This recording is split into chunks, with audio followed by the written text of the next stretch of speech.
Buenos días tengan todos en este 1 de mayo.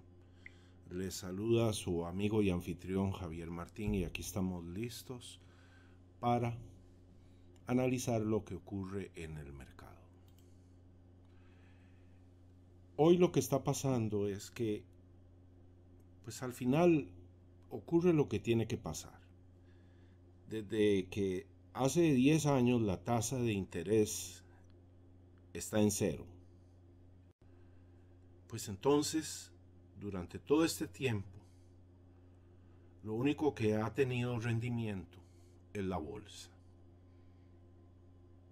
Por otro lado, cuando los bonos suben de precio, su tasa de interés baja y la bolsa sigue siendo atractiva.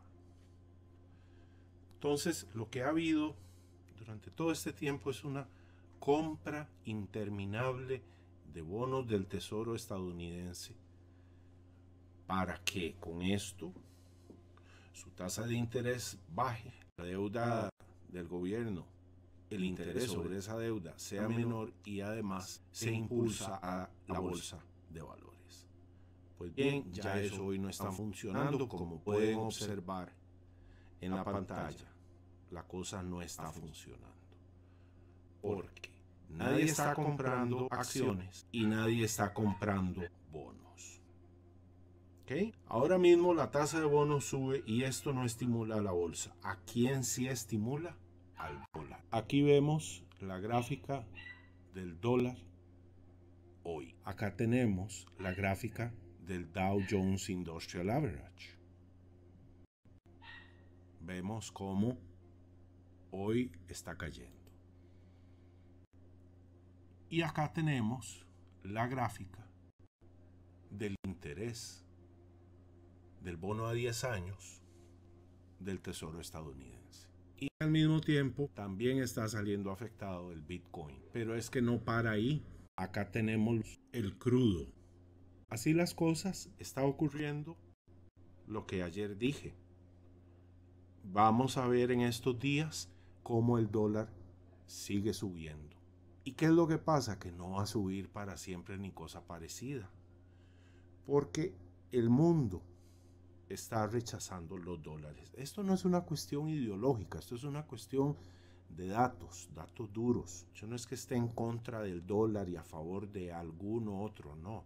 Todas, escúchese bien, porque, por cierto, un amable usuario me preguntó el otro día que si a raíz de la subida del Bitcoin el dólar iba a caer. Mi respuesta es que sí, pero es que cae con todas las demás divisas alrededor del mundo, divisas fiat, que tienen que caer. Y no es una cuestión ideológica, es una cuestión de la ley natural de la oferta y la demanda. Es una de las pocas leyes que hay en economía, por eso se dice que es ley natural, porque es que es infalible. Han logrado atajar la inflación aparentemente, pero es que si observamos el sector otra vez de los bonos, el sector de las acciones, ahí ha habido una tremenda inflación y en el precio de las bienes raíces también. Entonces, sí ha habido inflación, ha habido una inflación focalizada hacia un sector. Y el resto lo que tiene es un estancamiento. Entonces lo que estamos viviendo ahora es una estanflación. Eso lo había ocurrido antes en la década de los 70. ¿Ok?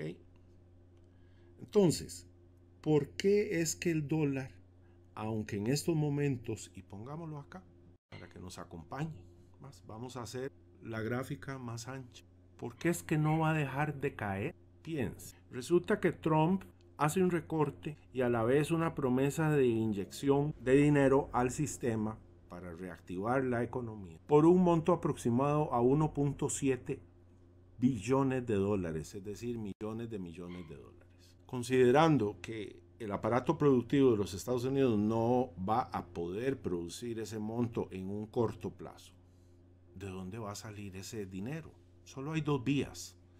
la vía de impuesto, que es la más impopular, y la vía emisión de bonos, que es la más popular, porque es en la que el pueblo no se entera de qué es lo que está pasando, no lo siente inmediatamente, lo siente a posterior, con un incremento en la inflación que es el más injusto de los impuestos. Pero ¿qué es lo que pasa ahora?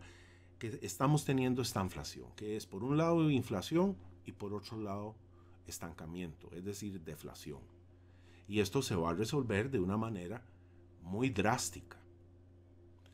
Retomemos. Entonces, en el corto plazo veremos una continuación de esta tendencia del dólar subiendo, los bonos y las acciones cayendo, junto con el crudo que ya vimos. No sé si lo vimos. Ahí está, el crudo. Vamos a seguir viendo esta dinámica hasta que en algún momento entra el pánico y entonces todos los instrumentos financieros tradicionales caerán al mismo tiempo y veremos una subida espectacular en el precio de los metales preciosos, Bitcoin y algunas criptodivisas. Hay algunos usuarios, algunos amigos virtuales que manifiestan una especie de ansiedad porque la debacle no ocurre.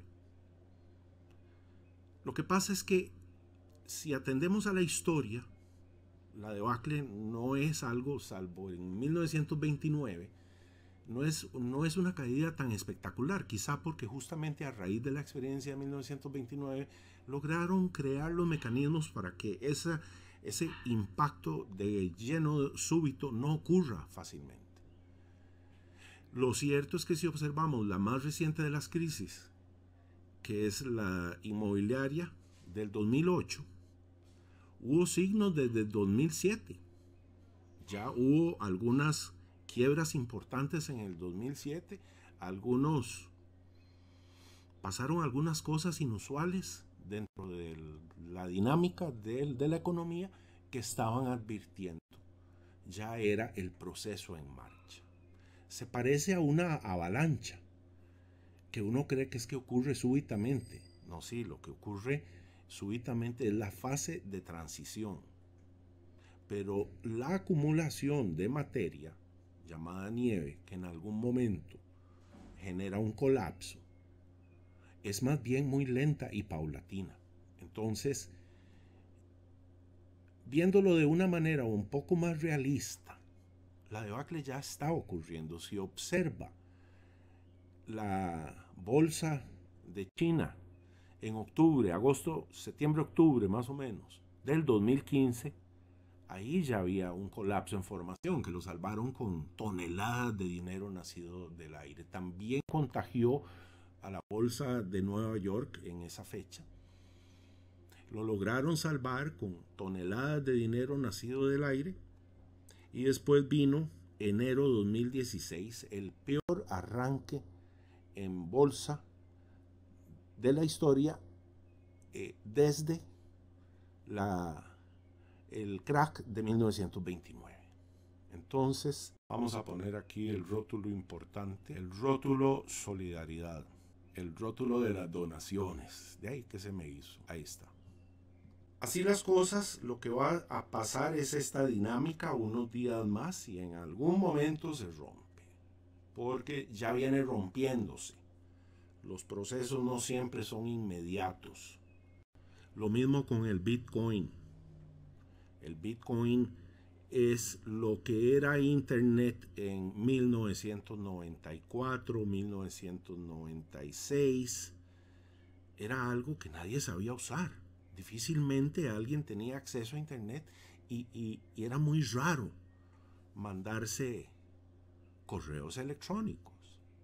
Bueno, hoy Internet es parte de nuestra vida, fue un fenómeno social, sigue siendo un fenómeno social que transforma muchas de las industrias. Por ejemplo, Uber en los taxis es gracias a Internet. Impactó a una industria muy antigua, muy establecida. lo mismo Airbnb. Y ahora viene la segunda fase, que es la repetición. Digamos que estamos en Internet 2.0, pero que ahora incluye la tecnología Bitcoin, la tecnología de la cadena de bloques, la tecnología descentralizadora que libera al ser humano de la centralización del poder, llámese democracia, llámese como usted lo quiera llamar. Ese modelo está en transformación junto con la economía global debido a las criptodivisas y debido también al colapso continuo de la economía en lo que se llama el ciclo recurrente de burbujas que se inflan y explotan debido a la reserva fraccionaria y a toda esta necedad de un sistema bancario que genera estas burbujas constantemente, y llevamos 200 años en esto y todavía creemos que eso es lo que es normal. Bueno, no es normal a la luz de lo que dice la Escuela Austriaca de Economía, eso no es normal. Muchísimas gracias, nos vemos en la tarde. Feliz 1 de mayo para todos. Chao.